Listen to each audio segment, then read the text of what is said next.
Everybody. In this lecture, uh, before starting a new topic, let us first discuss about from where we have left in the last video, that is last lecture, lecture 5. At the conclusion of lecture 5, we have discussed about the comparison between half wave and full wave rectifier performance based on different criteria, and from there we have seen that the full wave rectifier is much better prepared to combat the problem of ripple, that is to remove the ripple at the output of the rectifier. The full wave rectifier is much better prepared than the half wave rectifier because the ripple factor of full wave rectifier is lesser than half wave rectifier. Now, in terms of output frequency, that is the rectifiers will be compared in terms of the output frequency. The output frequency for a half wave rectifier,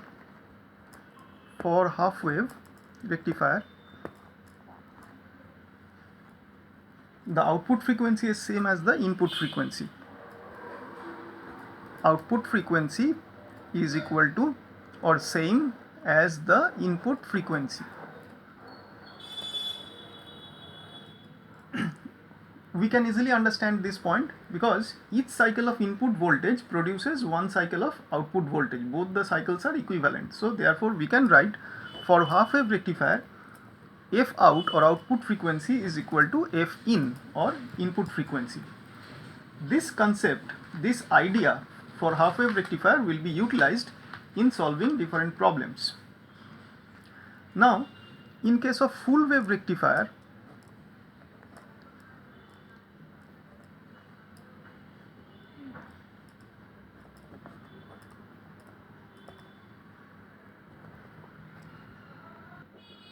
the frequency of the full wave signal is double the input frequency, because a full wave output has twice as many cycles as the sine wave input. So output will be having, twice as many cycles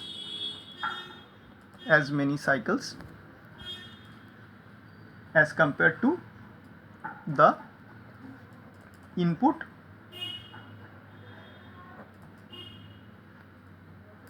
sine wave signal.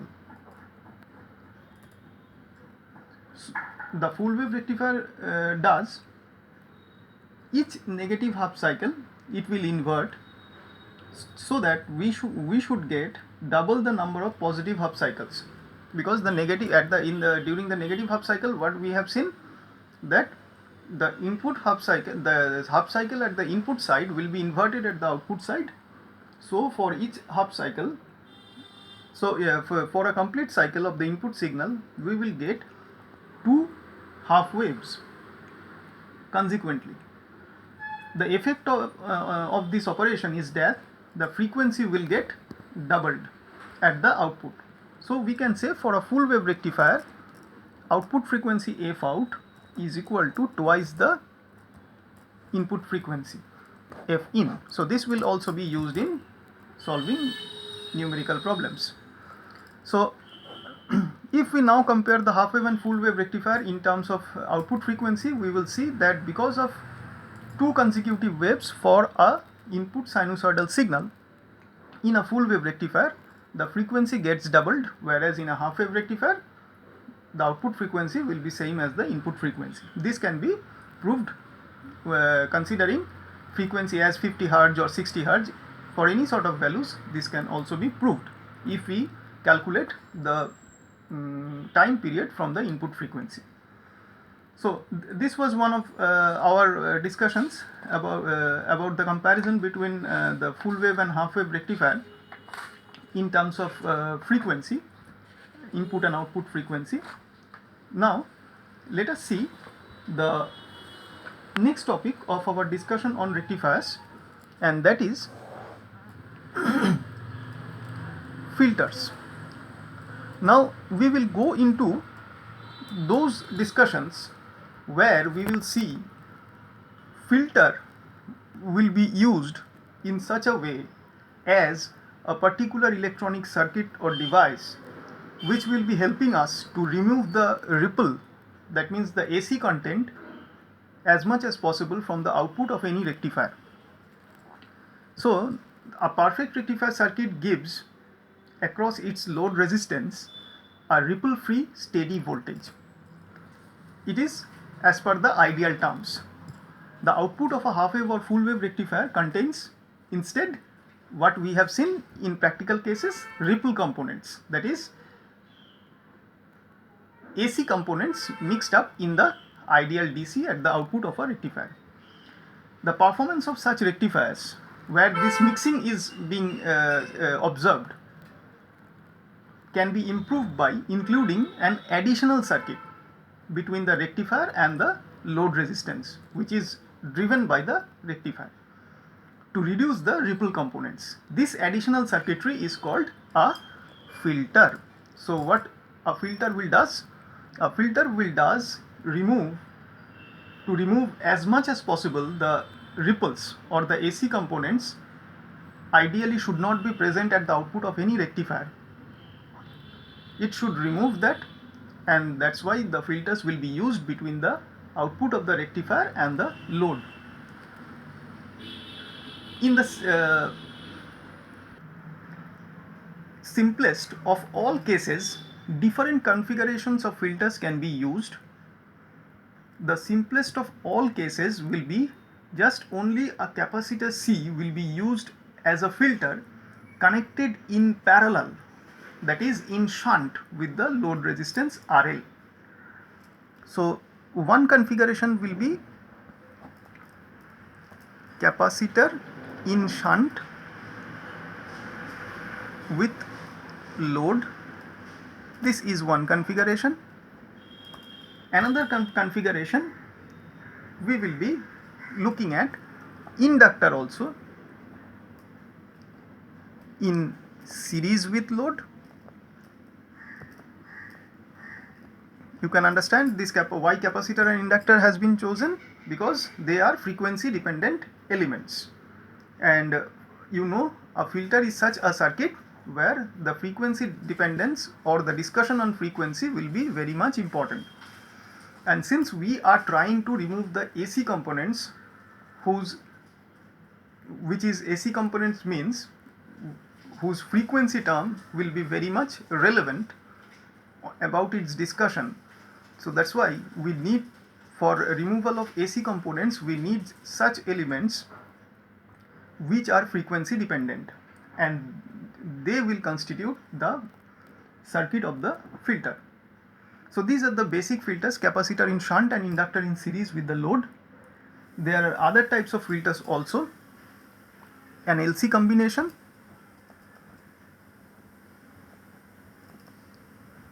this LC combination will be of two types, maybe of two types. One is L section with a capacitor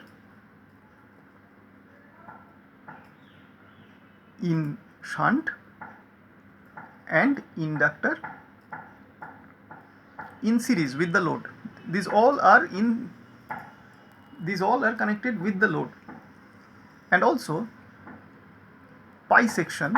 This was L section, and this another is pi section. Both comes under the category of LC combination filter, where two capacitors, here a single capacitor is used, two capacitors in shunt and a single inductor in series with the load. So these are the different combinations primarily that can be utilized to constitute the filter circuitry which will be inserted between the rectifier output and the load to remove out the ripples from the output of any rectifier as much as possible. Now let us first discuss about the number 1, capacitor. In your syllabus, two types are included. One is the number 1, serial number 1, capacitor in shunt with the load, which will be discussed now first, and in the second case the pi section filter is included in your syllabus. So these two will be discussed here in details, and if required the inductor or the L section filter will be discussed later. So now let us start with the capacitor in shunt with the load. The capacitor input filter produces a DC output voltage, equal to the peak value of the rectified voltage. So the idea of using a capacitor means this filter output should be ideally ripple free, and it will provide a DC output voltage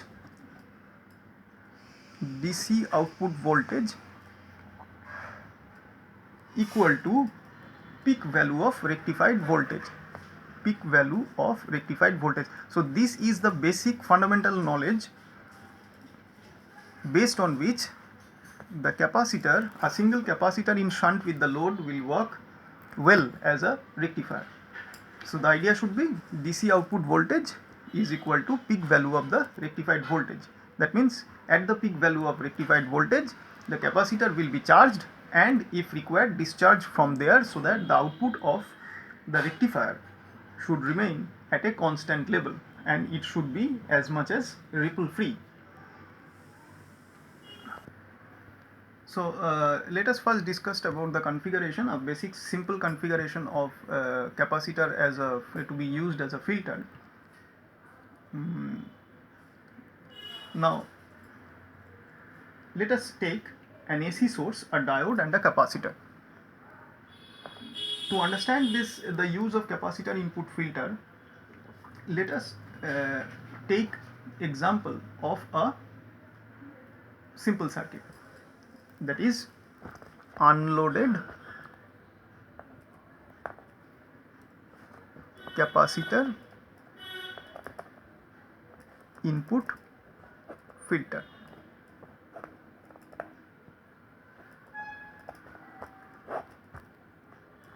The diagram will look like this.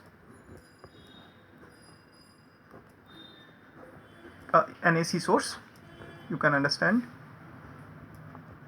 a diode which is working as a rectifier, that is converting AC to DC, but it is not ideal. There will be ripples at the output of the diode, and a capacitor is connected at the output of the diode or rectifier. Here, why it is called unloaded? Because no load resistance is connected right now. Initially, what will happen, how this circuit will work? Initially the capacitor is uncharged. We assume that during the first quarter cycle means the input AC signal will be like this, and the first quarter cycle, that is, this is half cycle.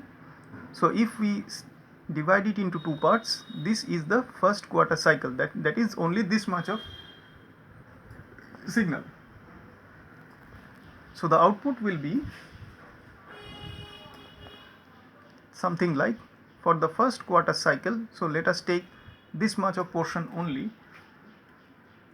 The diode is forward biased because it is going to the positive peak, so the diode is obviously forward biased during the first quarter cycle, and it will then act as a closed switch. So whatever is present at the input will be replicated at its output, and as a result of that the capacitor will get signals from the input side or AC source, and it will get charged gradually, and its voltage will be catching up the source voltage at each instant of time during the first quarter cycle, and this charging will continue until the input reaches its maximum value. So at the maximum value of input signal, suppose this is the maximum value Vp, and at this point Vp, the capacitor is charged, the voltage across this capacitor is Vp, like this, charged to the maximum or peak value. So the output of the capacitor equals voltage Vp. Now after the input voltage reaches the peak value, it will start to decrease. You can see it is starting from here at the peak position at the top to decrease in this direction. This is the input V in, and this is the capacitor voltage Vc based on the input voltage here. This is V in, and this capacitor voltage is Vc. This Vc will be equal to Vp at this peak value of input voltage, and after that the input voltage will start gradually decreasing. Now as soon as the input voltage is less than Vp, that is it comes down from the peak, the diode will turn off. Why?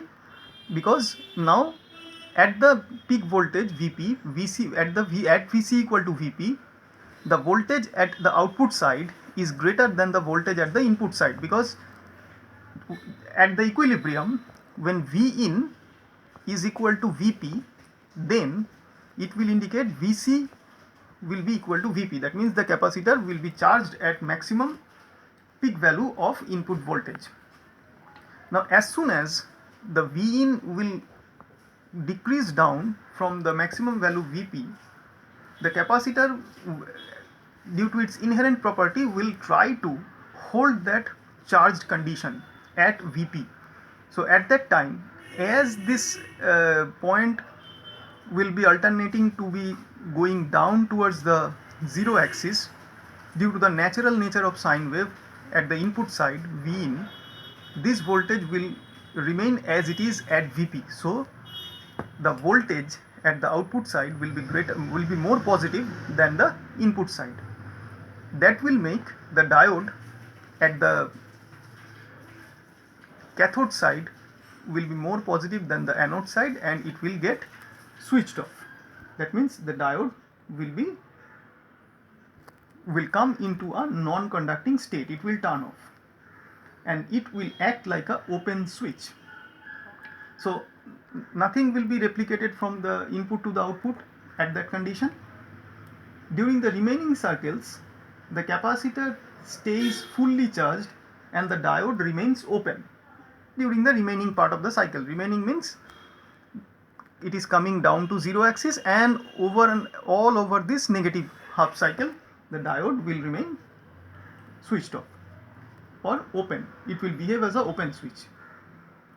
So it will make the output voltage, that is Vc here, output across the capacitor, to be constant and equal to Vp. Capacitor will try to hold its charge at the maximum level Vp. So that means, in spite of, what does it mean? In spite of changes negatively that is being happening at the input side at the AC source, capacitor, due to its inherent property, will try its best to stay at the voltage Vp at a constant level. So that means, in spite of having changes or alterations at the input side due to its inherent sine wave nature, output of the rectifier will be remaining at a constant voltage Vp, that is at a constant DC level. So in this way we can say that this capacitor is helping to stabilize the output of the rectifier at a constant level, which is DC. So in other words, it is helping the output of the rectifier to become ripple free as much as possible. Ideally, all the capacitor input filter does is charge the capacitor to the peak voltage during the first quarter cycle. In this type of configuration, this peak voltage is constant, the perfect DC voltage which we need for the operation. But the problem is, here there is no load resistor. So ideally the output should be like this. This is the first quarter cycle and this is the second quarter cycle, and this is the negative half cycle. This is the next cycle, next positive cycle. So the capacitor, what it will do, it will remain over here and it will stay like this. Once again it is here, and this value is nothing but Vp. This is also Vp, and so on. So this should be the ideal output in this case. And during the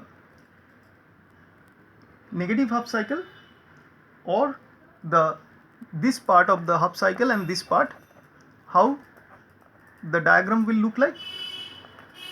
It will look like this. The diode will behave as an open switch. This is Vin less than Vp, and this side is Vp, constant at Vp, and this Vp is nothing but this value. This Vp is nothing but this value. So this is when the load resistor is absent, the use of capacitor as filter. Now let us see what happens when the load resistor is connected. So let us draw the diagram once again.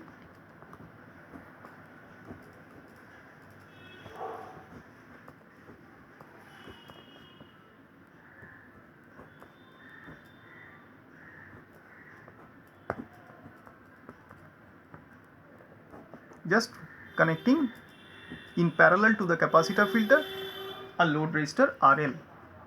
So that's why capacitor is connected as a shunt between the input and the output. Output is taken across this RL, and this is Vin. This is Vc, and this is VL or VO. So this is loaded capacitor input filter.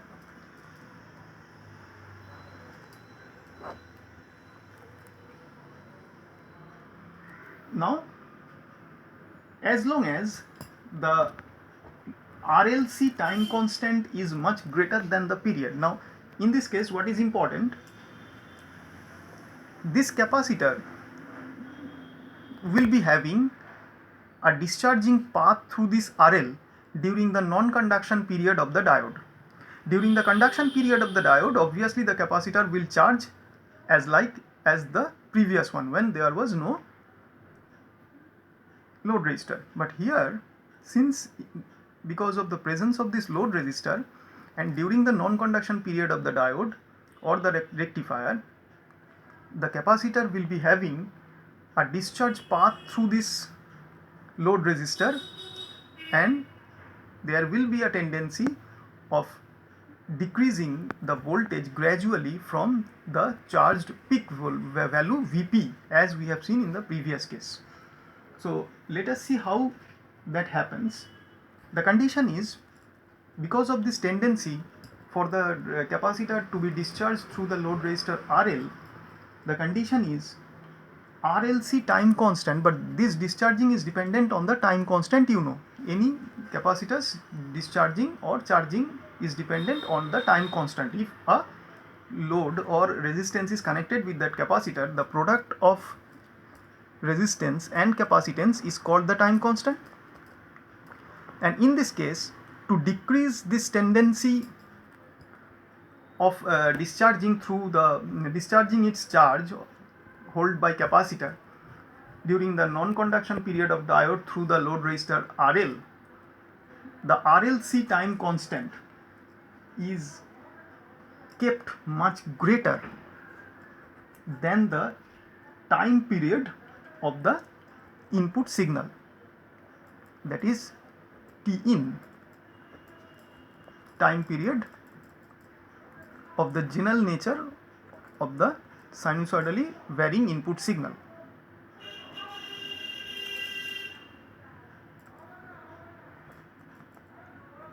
So this is the general condition. So if we keep this condition alive, how it will benefit us?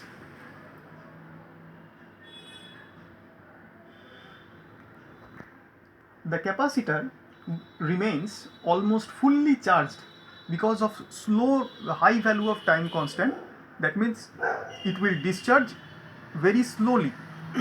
So as a result of that, the capacitor remains almost fully charged and the load voltage will approximately almost remain at Vp value.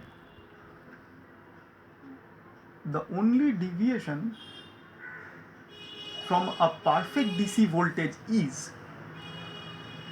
a little bit of ripple that is to be seen still in this case.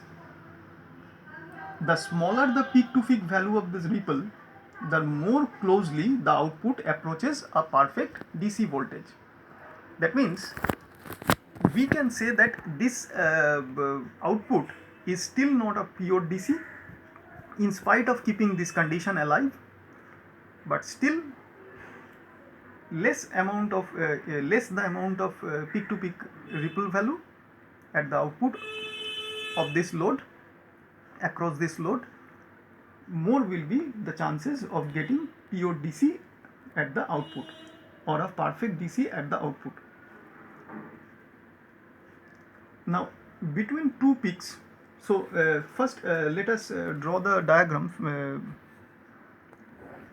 waveform. So how does it look like? It will be like this.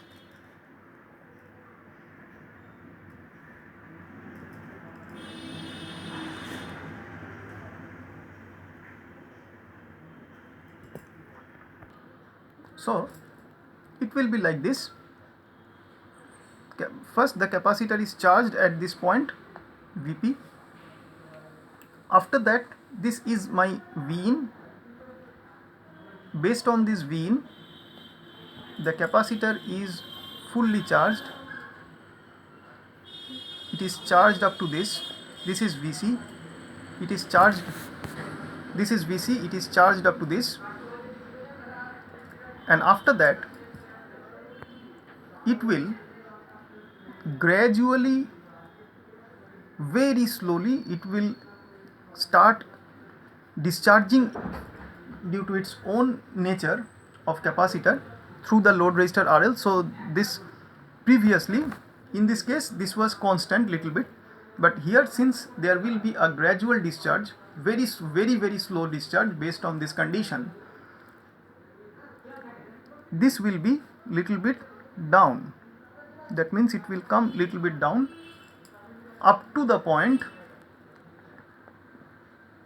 this is like this. After that, the negative half cycle, this has come, and after that once again the capacitor will charge and stay at Vp. So it will be connected between these 2 points, will be connected, and there may be a little bit of dip that is being observed between these 2 points because of a very slow discharge nature of the capacitor. And at this point, once again the capacitor will be regaining its output voltage at Vp, and after that the same thing will happen until the next half cycle peak.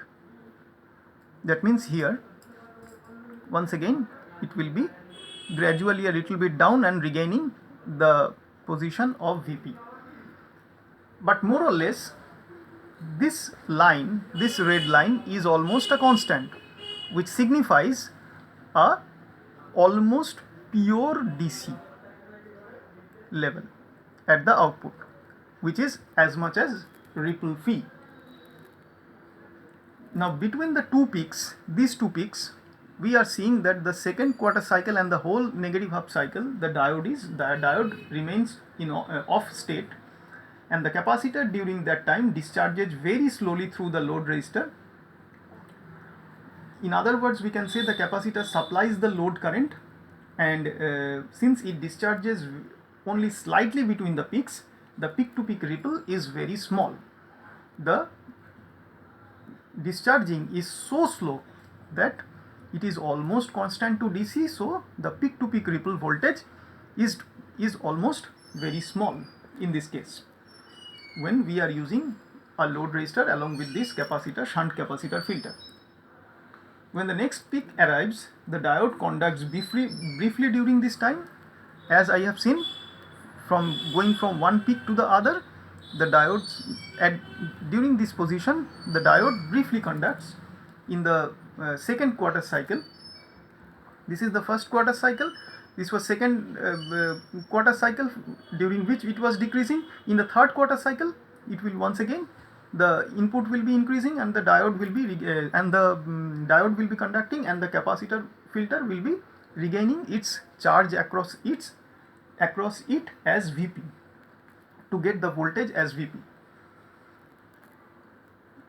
So the capacitor will be recharged at peak value in the third quarter cycle. Here, this is first quarter, this is second quarter cycle, and this is third quarter cycle.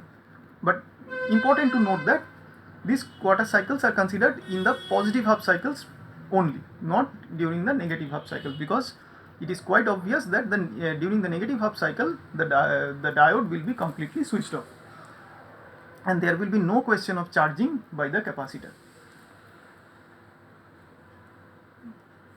Now, if we consider, so this is all about the half wave format, that is, we are using a single diode and half wave capacitor filtering, capacitor input filtering. Now, if we use a full wave rectifier in center tap or bridge condition with a capacitor input filter, the peak to peak ripple is cut in half. Why? Because now we should compare. Comparison of using C capacitor, C filter for half and full wave. Let us compare half and full wave rectifier.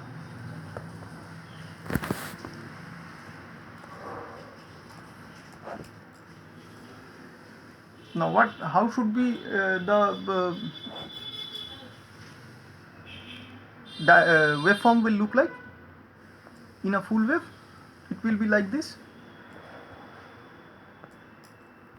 almost this.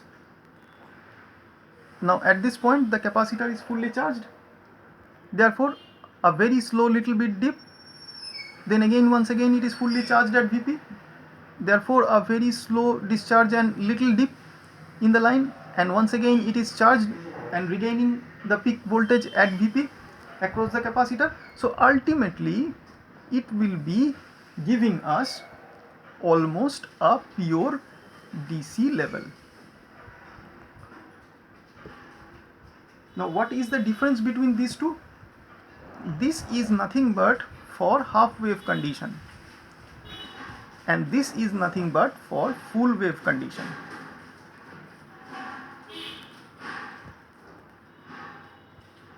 So what we are seeing that here, in this case, the two half cycles are a one half cycle apart. It is interleaved by a one half cycle, but here they are successive. So the change or little bit chances of little dip between two successive half cycles peak, positive half cycles peak, is more for a half wave rectifier than a full wave rectifier, because in a full wave rectifier these two peaks are coming successively, but here in interleaved manner, one half cycle apart. So chances of dipping this pure DC level is more for a half wave rectifier than for a full wave rectifier. So we can say from this concept that when the full wave rectifier is worked with a capacitor input filter, the peak to peak ripple is cut in half. So the chances of ripple getting half for a full wave rectifier than a half wave rectifier. So when a full wave voltage is applied to any RC circuit, the capacitor discharges for only half as long as a half wave rectifier. So in this case, the chances of discharging by the capacitor is only half of the half wave case in case of full wave. So therefore we can conclude that the peak to peak ripple voltage is half the size it would be with a half wave rectifier. So the conclusion should be the peak to peak, in short it is written as P dash P, ripple voltage is half of, in case of full wave, is half into half of P to P in case of half wave. So this concept is important for solving numerical problems on rectifier output and rectifier output with a capacitor input filter. The ripple formula, the peak to peak ripple formula for a capacitor input filter is VR is equal to 1 by Fc, where VR is the peak to peak ripple voltage. This formula is important to solve the numericals. P to P ripple voltage, I is the DC load current, sorry, this is I by Fc, not 1, this is I. I is DC load current, F is ripple frequency, and C is the capacitance of the capacitor being used as the filter. So this is the formula. VR, ripple peak to peak ripple voltage, is I by Fc. Now this formula is a little bit approximate, not any exact derivation is available, and also it is another thing I need to add with this discussion is it is difficult to calculate the exact DC voltage in case of a bridge rectifier, because this theory is conceptualized considering mostly the center tap rectifier, because for a bridge rectifier the number of diodes required is more. That is one of the limitation of bridge working with bridge rectifier, and as a result of that we have to subtract from the peak voltage, peak output voltage of the rectifier, the two diode drops, more number of diode drops. So because of this, the calculation of exact DC voltage is difficult for a bridge rectifier, and also since for a short period of time the diodes are conducting to charge the capacitor again and again during its recharging cycle, and because of that very high current is being required for short period of conduction by the diodes, and due to the flow of those high currents through the transformer windings and bulk resistance of the diodes, additional diode drops may occur in case of a bridge rectifier, which if considered, then the exact DC load voltage calculation will become far more difficult. So this that's why this theory has been conceptualized based on the condition of working of center tapped full wave rectifier only, not as much as it is exact solution for working with a bridge rectifier. So before I conclude this capacitor as a filter for output of the rectifier, one thing I need to add, one most important thing, that the question should naturally come, that why this capacitor is being used. I have already told at the beginning that the capacitor is a frequency sensitive element, and the reactance of a capacitor denoted by Xc is 1 by j omega c. So as omega is getting increased, Xc is getting decreased. So when omega is 0, that means the reactance is very high. As omega go on increasing, that means it is omega is 0 means it is DC, the reactance is high. So for DC Xc is high. Now as we are using AC, that means we are going on increasing the omega, Xc is decreased, that means the reactance of the capacitor is decreased.